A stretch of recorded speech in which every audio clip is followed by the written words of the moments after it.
హరీష్ మీద ఆమె కొన్ని ఎలిగేషన్స్ పెట్టింది. మొత్తం మా అన్నని మొత్తం నాశనం చేస్తున్నాడు, పార్టీని తన చేతుల్లోకి తీసుకోవడానికి ప్రయత్నం చేస్తున్నాడు, నాన్న అన్న మీ ఇద్దరు జాగ్రత్త అని ఆమె చెప్పడం జరిగింది. కొన్ని ఎగ్జాంపుల్స్ చెప్పింది. రాజశేఖర రెడ్డి హయాంలో పార్టీని మొత్తం గిరిపెట్టడానికి అమ్మడానికి రెడీ అయిపోయిండు, కొంతమంది ఎమ్మెల్యేలకు ఫండింగ్ చేసిండు, రాజశేఖర రెడ్డిని కలిసిండు, అది కూడా పెద్ద కుట్ర. గజ్వేల్లో కేసీఆర్ని ఓడగొట్టడానికి ప్రయత్నం చేసిండు, సిరిసిల్లలో కేటీఆర్ని ఓడగొట్టడానికి ప్రయత్నం చేసి ఒక దగ్గర 60 లక్షలు తెచ్చి ఇంకొక ఆయనకి ఇచ్చిండు, నన్ను ఓడగొట్టడానికి ప్రయత్నం చేసిండు, ఇప్పుడు ఏకంగా నన్ను కుటుంబంతోనే విడదీసిండు, నేను మా అన్న ఒక ఫ్యామిలీ, మాది రక్త సంబంధం, మమ్మల్ని విడదీసిండు అని ఆయన్ని కార్నర్ చేసింది. ఇందులో నిజంగానే హరీష్ పాత్ర ఉందా? ఆమె చెప్పింది వాస్తవమేనా? అంటే 100% కరెక్ట్ అని నేను అనలేదు, కానీ ఎందుకంటే నేను కూడా నాకు కొన్నే తెలుసు.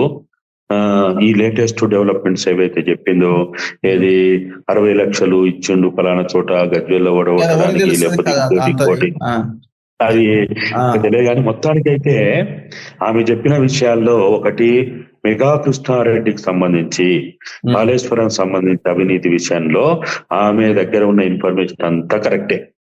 ఓకే. ఎందుకంటే ఆ కాళేశ్వరం మొత్తం ఎపిసోడ్ చూసినంత సంతోష్, హరీష్ ఆ ముడుపులు ఏవైతే డబ్బులు ముట్టినాయో, మెగా కృష్ణారెడ్డి ద్వారా వచ్చిన వాటాలు డబ్బులు ఏవైతే ఉన్నాయో, అధికారులకు పోయినా, కేసీఆర్ అదే శేఖరన్నకు వచ్చినా, లేకపోతే ఇతరత్రా పోయినా ఏవైతే ఉన్నాయో అంతా వీళ్ళిద్దరికి తెలిసే జరిగినాయి. వీళ్ళిద్దరికి తెలియకుండా మెగా కృష్ణారెడ్డి ఏం పని చేయలే. మెగా కృష్ణారెడ్డి ఒకవైపు హరీష్ తోటి, ఒకవైపు సంతోష్ తోటి క్రాస్ చెక్ చేసుకుంటూనే అందరికి ఎక్కడెక్కడ ఇవ్వాలా, ఏమేం చేయాలా, ఎట్లెట్ల డబ్బులు పంపకాలు చేయాలా అవన్నీ చేసిండు. బీజేపీకి ఇచ్చినవి తెలుసు, కాంగ్రెస్ కి ఇచ్చినవి తెలుసు, కాంగ్రెస్ ఏ లీడర్లకు ఇచ్చింది తెలుసు, బీజేపీలో ఎవరెవరు ఎమ్మెల్యేలకి, ఎంపీలకి, ఇప్పుడున్న మంత్రులకి ఎవరెవరికి ఇచ్చినవన్నీ మొత్తం చిట్టా అంతా ఈ కవితమ్మ దగ్గర ఏదైతే ఇన్ఫర్మేషన్ ఉందో అదంతా 100% అదైతే వాస్తవం. సరే, ఇంకా మిగతా విషయాలు ఏవైతే ఉన్నాయో, ఆమె ఇంకోటి చెప్పించాడు, 18లో ఎన్నికలు అయిపోయిన తర్వాత మంత్రి పదవి ఇవ్వకుండా ఆపింది అనేది, అది కూడా కరెక్టే. అంటే ఆయన అవినీతి చేసినానే, అవినీతికి పాల్పడుతున్నాడని పక్కన పెట్టిండా? ఒక్క అవినీతినే కాదు, ఈయన మన చెప్పు చేతుల్లో ఉండడు, రానున్న రోజుల్లో ఉండడు అనే విషయము ఆయన గ్రహించిండు, ఆయనకు అభిప్రాయపడ్డాడు. దీని మీద చాలా కుటుంబాల చర్చ జరిగింది, గందరగోళం జరిగింది. ఎందుకంటే నేను కూడా చివరిలో కూడా దాంట్లో ఇన్వాల్వ్ అయినా, నాకు కూడా పూర్తిగా సమాచారం ఉంది ఆ విషయాల్లో. మంత్రివర్గం 6 నెలల దాకా కేబినెటే లేదు కదా, మంత్రులే లేరు కదా. అవునవునవును, అందుకే కదా ఎంపీ ఎలక్షన్ లో 9 సీట్లకు పడిపోయింది, జనాలు కూడా నెగిటివ్ తీర్పిచ్చిర్రు.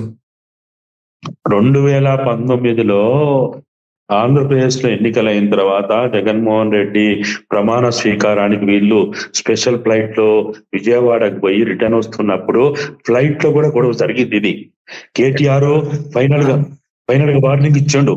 ఎవరికి? మన శేఖర్ అన్నకి, కేసీఆర్ కి. ఏమనంటే, మీరు కనుక క్యాబినెట్ ఏర్పాటు చేయకపోతే రానున్న రోజుల్లో జిహెచ్ఎంసీ ఎన్నికలు ఉన్నాయి, ఈ జిహెచ్ఎంసీ ఎన్నికలు ఎదుర్కోవాలంటే ఖచ్చితంగా వెంటనే క్యాబినెట్ ఏర్పాటు చేయాలి, లేకపోతే కష్టమైందని ఆయన చెప్పలేక కొంతమందితో చెప్పించు కూడా.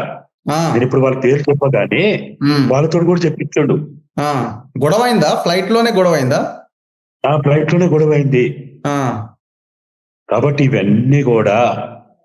ఇవన్నీ కూడా ఆయనకైతే బలంగా ఒక్కరోజు ముందు వరకు కూడా హరీష్ కి, ఈటల రాజేందర్ కి ఇద్దరికి మంత్రి పదవులు ఇవ్వద్దనేదే కేసీఆర్ అభిప్రాయం కూడా. అప్పుడు మేము అందరం జోక్యం చేసుకొని, ఇది కరెక్ట్ కాదు, ఇది రాంగ్ సిగ్నల్ పోతుంది, ఇది మంచి పద్ధతి కాదు, ఇది చాలా నష్టం చేస్తుంది అని చెప్పి మాలాంటి వాళ్ళందరూ ఇన్వాల్వ్ అయ్యి మేము చెప్పాల్సిందంత చెప్తే రాత్రి డిసైడ్ అయినా ఎప్పుడు. ఓకే. కాబట్టి ఇప్పుడు ఆ సమాచారం ఏదైతే, సరే కవిత ఇప్పుడు ఎందుకు మాట్లాడుతుంది, అప్పుడు ఎందుకు మాట్లాడలేదు అని మాట్లాడే వాళ్ళు ఉంటారు, అది వేరే విషయం. అది కరెక్టా రాంగ్ అని పక్కన పెట్టా. సరే, ఇవన్నీ ఇప్పుడు నా అభిప్రాయం ఏంటంటే, సరే ఏదో రకంగా ఎప్పుడో ఒకసారి మాట్లాడుతున్నారు. మాట్లాడే దాని మీద ఆమె ఏం అడుగుతున్నది, రేవంత్ రెడ్డి గారు మీరు ఖచ్చితంగా దీని మీద విచారణ చేపించండి అని డిమాండ్ చేస్తున్నది. అదే ఇప్పుడు వాళ్ళే బయటపడ్డారు కాబట్టి విచారణ చేయాలి. రేవంత్ రెడ్డి కోర్టులోనే ఉంది బంతి. చెయ్యాలి కదా. చేయాలి. అరే ఇప్పుడు అట్లంటే తెలంగాణ ఉద్యమం రాకముందు 2099 ముందు కానీ 2001 పార్టీ పెట్టక ముందు కానీ కేసీఆర్ అసెంబ్లీ సాక్షిగా తెలంగాణ విషయంలో చర్చించినప్పుడు వ్యతిరేకించండు, హేళన చేసిండు, అవమానం చేసిండు. జనార్దన్ రెడ్డి, జనార్దన్ రెడ్డి లాంటి వాళ్ళు మాట్లాడినప్పుడు, కోదండ రెడ్డి లాంటి వాళ్ళు మాట్లాడినప్పుడు అసెంబ్లీ రికార్డుల్లో ఉంది. మరి అయితే ఇప్పుడు అప్పుడు అట్లా మాట్లాడింది కాబట్టి, వ్యతిరేకించడు కాబట్టి ఆయన అర్హుడు కాదందామా? ఇప్పుడు కవిత ఏదైతే కాళేశ్వరం విషయంలో మెగా కృష్ణారెడ్డి గురించి చెప్పింది, అసలు నేను పదే అదే మాట్లాడుతున్నా. డబ్బులు తీసుకున్నోడు నేరస్తుడైనప్పుడు డబ్బులు ఇచ్చినోడు నేరస్తుడు కాదా? 100% నేరస్తుడే. డబ్బులు తీసుకున్నోడు దొంగ అయినప్పుడు, దగాకోరైనప్పుడు, గజ దొంగ అయినప్పుడు, డబ్బులు ఇచ్చినోడు వాడు రామచంద్రుడు అవుతాడా? బ్రహ్మచారి అవుతాడా? వాడు ఇంద్రచంద్రుడు అవుతాడా? వాడు గొప్పోడైపోతాడా? డబ్బులు ఇచ్చినోడు వాడు లేకపోతే డబ్బులు వీళ్ళు ఎట్లా తీసుకుంటారు?